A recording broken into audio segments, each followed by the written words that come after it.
at the end of May. I think I found your channel about 2 weeks into studying, and I was just trying to get a better understanding of like necessary and sufficient assumptions. And then I liked your channel, the content on it, end up subscribing to your membership for a few months. And really from there, I heard like the typical, oh, you can only improve like, or most people improve about 10 points. But after joining your course, within about a month, I saw like a 10-point increase right off the bat. And obviously I was expecting to study a lot longer than a month. So not only taking your course and then just speaking with you, you really opened my eyes to that 10 points is like bare minimum and I can really achieve a lot more. So from that point, I really set the bar a lot higher just from the quick improvement I saw from joining your course and the early on studying, building a foundation. Well, thanks for sharing that. You had an incredible increase. So kudos to you on that. You want to just recap exactly what the numbers were, the starting point, the middle, the end? Sure, of course. So my first diagnostic was a 151. I took my first official LSAT in October, and then I got a 169. And then in November, I got a 176. That's insane. Yes. 176. That is within a fraction of the top 1% of test takers. So that's an amazing score. And you mentioned, of course, joining the course and the membership. What would you say is the biggest insight you got from the course, from working through the material and such? Really just like a stronger understanding of a lot of the logical reasoning questions. When I first joined, I understood most of them, but not to the extent that I do now. And then by the time I was done with your course, I really had an understanding to the point where I was able to explain it to others to an extent. And really, like, it was almost like natural, like just reading some of the questions, being able to pre-phrase what the question was going to be. And then even after reading the question, after reading the stimulus, being able to almost predict like a lot of the answer choices depending on the question, that sort of thing. So just a lot of strides in terms of logical reasoning, and then just really have a better overall like grasp and like strategy in terms of going into the exam and like how to just go about each question type and whatnot. So I think the pre-phrasing is really interesting because that indicates that you took on the challenge of the exam enough that you absorbed a lot of the types of methods of reasoning they were using, and you could anticipate what was going to happen next. Right. When you first, at least when I first began your course, I remember you kept on reiterating, like seeing the patterns in the exam and that sort of thing. And I mean, I just kind of like trusted that at one point I would get there, but I never really understood what you meant. And then it just started clicking almost, and I was able to be like, okay, this is going to be like emotionally supported or main conclusion, just depending on like what the stimulus contained and that sort of thing. And just it really like over time, it just sort of naturally started kicking in and being able to predict like what was going to come out of the question and whatnot. So that's incredible. How many hours would you say you put in over that period between, I guess it was May through November? Yeah. The beginning, I remember like the first like month, I was like just the foundation part. The first few weeks at least was like probably like 40 hours a week off that.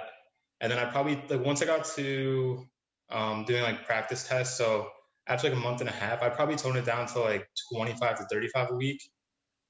Just because like you kept on mentioning not to burn out, and I even experienced that for like a couple of weeks. I got like a little sick during part of it. So 25, 35 hours is probably like a good majority of the, like a 25, 35 hours a week for a good majority of the like 5-6 month span. And then just most of what I was doing is really just doing practice tests one day and then the next day reviewing them and that sort of thing, doing like 2 or 3 a week. So was that difficult to put in that time? That sounds like a pretty grueling schedule for a lot of people.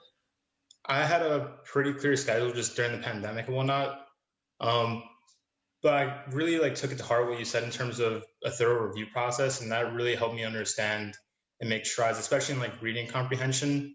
Because if you're just, from my understanding at least, if you're not like really thoroughly like going back and reviewing like the questions you get wrong, especially in like reading comp, like doing that for like reading comp and then logical reasoning too, for the most part. But like I was able to really see like where they were pulling the answers from, and then like where did they get that inference from and that sort of thing. And like it really helped me understand too, like that like the main conclusion could have like parts from the very first sentence all the way up to the very last sentence of the passage, and just all the different question types and where they pull the answers from, that sort of thing with like reading comp. So just the emphasis on like a heavy review process was essential. Yeah, review is definitely the key, as I'm saying. all the time. I want to shift gears a little bit, Zach, and ask you about the retake process, because you took it in October. You got a 167? 169. 169, even better. And you decided to still, despite that, retake in November to go that much higher. And it ended up being worthwhile, of course. You went all the way up to 176. Why didn't you leave it at the 169? I kind of had the mindset that LSAC already had my money. I had to sign up before I even knew my score for October. On top of that too, so let's say, like, I feel like you mentioned this a lot too, like they really only care about your highest score. 169 was like right in line with like my average of like most recent practice tests. I think like the highest I ever got was like a 174, and I was like 169 was like right in line. And I had the mentality, I was like, okay, if I get a few points lower, like a 165, I don't think really schools were going to hold it against me. But if I get a 172, that can open so many more doors.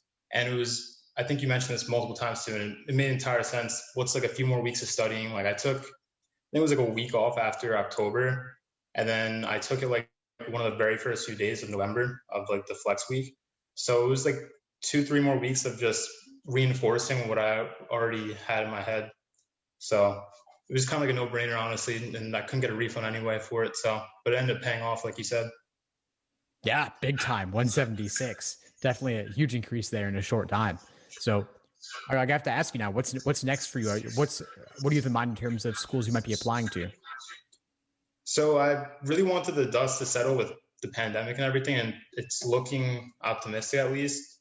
But I'm actually holding off to apply until the fall of 2021 for the fall of 2022, and just really making sure I have all my application elements really sound and everything, and just fine tuning that. And then I'm gonna begin a like legal internship the beginning of the summer, like almost the end of the spring. So gain some experience, kind of like let the dust settle with the pandemic, see like what's going on with law school and everything in terms of like online versus in person. I really wanted to do in-person law school too, and I want that to be like more solidified going into the application process. And I also too, well, this was my mindset at least before I got like the 176, but I also wanted to apply like towards the more beginning of the cycle.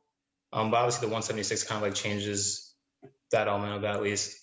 That was just my mentality. Like there's no rush to apply to law school, in my opinion. So yeah, agreed. I mean, you apply with a 176 and you apply at the beginning of the cycle. I mean, the world's your oyster. You could apply to any school and have a reasonable shot. Mm-hmm. That's very exciting. Yeah, it's very exciting. Yeah, of course. Well, I appreciate you so much coming on and sharing your advice with everyone. Anything else you want to share? Any pearls of wisdom you want to share with those studying now before we wrap up? I mean, I feel like it's just a lot of the things that you reiterated and kind of just preached to me, and I guess just passing on. But I guess just really having a strong foundation before you get into practice tests, and having a strong understanding of like the questions and what they're asking, and just making sure you're doing the basics right before you even get into practice tests, I guess. And then, like you said, just doing the foundation and then understanding the question, and then before you even get into like your timing and everything. So I really appreciate you coming on again, Zach. Please keep in touch and let me know if you need anything moving forward. And of course, when you submit your apps. Sounds good. Thank you again for having me. Yeah, of course. Thank you. And do feel free, by the way, send over your application essays, and I can do them in one of the course workshops. I can bring them into the course workshop, and you can get feedback from me and others in that context too. I'm happy to look at any of the essays you submit. Sure, that'd be awesome. I found the ones that I did have critiqued earlier on like very helpful, so that would definitely be of interest. Awesome. Sweet. Well, keep in touch. And again, I'm really excited for you. I think applying at the beginning of next cycle is going to give you a lot of options and a lot of scholarship money as well. Awesome. Thank you again. Yeah, of course. Take it easy, Zach. Thanks for tuning into the show. Please subscribe if you haven't done so already to be notified of new episodes as I release them. And feel free to reach out if you need anything at all as you move forward with your prep. I'm happy to help however I can. In the meantime, I'll wish you all the best and take care.